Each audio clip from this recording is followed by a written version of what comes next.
রেস্টুরেন্টের মতো chilli chicken যদি বাড়িতেই বানানো যায় তো পরিবারের সবাই কিন্তু হবে খুশিতে পঞ্চমুখ। তো চলুন আজকেই কিন্তু বাড়িতে বানিয়ে ফেলি চিলি চিকেন। তো এখানে আমি বোনলেস চিকেন ব্যবহার করিনি, আপনারা চাইলে বোনলেস চিকেনও কিন্তু ব্যবহার করতে পারেন। তো এখানে আমার কাছে ছিল 1 কেজি চিকেন।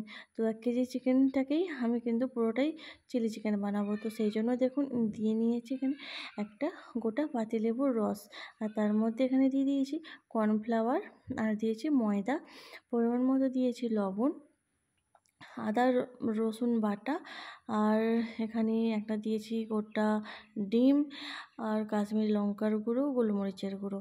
আপনারা চাইলে অবশ্যই একটু ভিনিগারও ব্যবহার করতে পারেন, আমি ভিনিগারটা দিলাম না যেহেতু একটা গোটা লেবুর রস ব্যবহার করেছি। তো তারপরে দেখুন ভালো করে কিন্তু এটা ম্যারিনেট করে নিতে হবে। তো আপনাদের হাতে যদি বেশি সময় না থাকে অন্তত আধা ঘন্টার জন্যও কিন্তু ম্যারিনেট করে চাপা দিয়ে রেখে দেবেন।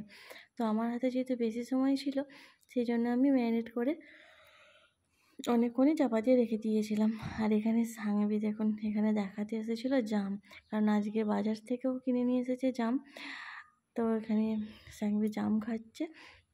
আর আমার কাছে যে চিকেনটা ছিল ওটা ছিল স্কিন শুদ্ধ যে চিকেনটা ছিল, মানে চিকেনের যে স্কিনটা থাকে সেরকম চিকেনটা কিন্তু ছিল। তো ওরকম চিকেন হচ্ছে কষা খেতেও কিন্তু ভালো লাগে, আর হচ্ছে স্কিন শুদ্ধ যেই চিকেন থাকে সেই চিকেনটা খেতে কিন্তু আরও টেস্টি হয়। তো এখানে দেখুন চিলি চিকেনের জন্য কী কী নিয়েছি চলুন সেটা এবার বলে দিই। তো এখানে নিয়েছি পেঁয়াজ, রসুন কুচি, আদা কুচি, আর নিয়েছে এখানে ক্যাপসিকাম।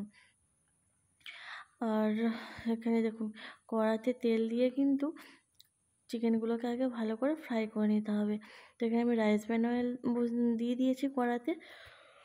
তো ভালো করে গরম হয়ে গেলে এখানে আমি চিকেনগুলো ভালো করে ফ্রাই করে নেব।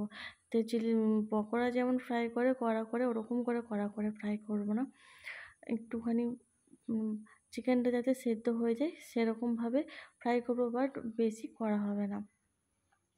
তো দেখুন চিকেনটা কি সুন্দরভাবে আমি একদম গোল্ডেন কালার করে ফ্রাই করে নিয়েছি। আর এটা কিন্তু এমনি ফ্রাই খেতেও কিন্তু বেশ ভালোই লাগে। আমরাও ভাজার পরে কয়েকটা তুলে খেয়েছি একটু চাট মশলা ছড়িয়ে। তো সেই তেলের মধ্যেই কিছুটা তেল আমি তুলে নিয়ে ওই তেলের মধ্যে আমি দিয়ে দিয়েছি রসুন কুচি, আদা কুচি, দিয়ে একটুখানি নেড়ে নিয়ে দিয়ে দিলাম ক্যাপসিকাম আর পেঁয়াজ। তো সমস্ত কিছু একটুখানি নেড়ে চেড়ে একটু হালকা করে ভেজে নেবো। তো চলুন এই পাশে একটা বাটি নিয়েছি, নিয়ে এখানে দিয়ে দিচ্ছি টমেটো সস। আর 15 টাকা দামে যে টমেটো সসের প্যাকেটটা হয় সেই টমেটো সসটা কিন্তু পুরোটাই দিয়ে দিয়েছি। আর দিয়েছি এখানে হচ্ছে চিলি সস, এখানে গ্রিন চিলি সস ছিল আমার কাছে, রেড চিলি সসটা ছিল না। তো গ্রিন চিলি সসটা দিয়েছি, আর দিয়েছি এখানে সয়া সস। তো এখানে দেখুন ক্যাপসিকাম পেঁয়াজ বেশ ভালোভাবেই ভাজা ভাজা মতো হয়ে গেছে। তো তারপরে সসের মধ্যে দেখুন আমি অ্যাড করে দিচ্ছি কাশ্মীরি লঙ্কার গুঁড়ো, আর দিয়েছি একটা গুড়ের বাতাসা। তো আপনারাও অবশ্যই চিনি দিতেও পারেন, আমার কাছে গুড়ের বাতাসা ছিল। চিনিটা একটু অল্পই ব্যবহার করা হয়, বাতাসাটাই সব জিনিসে বেশি দেওয়া হয়। তো সেই জন্য গুড়ের বাতাসা একটুখানি একবারে সসের সাথে মিশিয়ে দিয়ে দেখুন দিয়ে দিলাম। দিয়ে তারপরে কিন্তু একটু নাড়াচাড়া করে দিচ্ছি, দিয়ে দিলাম ফ্রাই করে রাখা চিকেনগুলো। তো ফ্রাই করে রাখা চিকেনগুলো দিয়ে সসের সাথে কিন্তু আরেকটুখানি আমি নেড়ে চেড়ে নিয়ে যে বাটিতে সসটা গুলেছিলাম সেই বাটিটা জল দিয়ে সসটা ভালো করে ধুয়ে নিয়ে কিন্তু দিয়ে দিয়েছি। আর আপনারা হচ্ছে যতটা পরিমাণে গ্রেভিটা চান ততটা কিন্তু জল অ্যাড করতে হবে। তো আমি আরেক বাটি হচ্ছে জল নিয়েছি, নিয়ে তার মধ্যে কর্নফ্লাওয়ার দিয়েছি। কর্নফ্লাওয়ার দিয়ে কিন্তু দেখুন একটু ফুটিয়ে নিতেই রেডি হয়ে গেছে আমাদের আজকে চিলি চিকেন।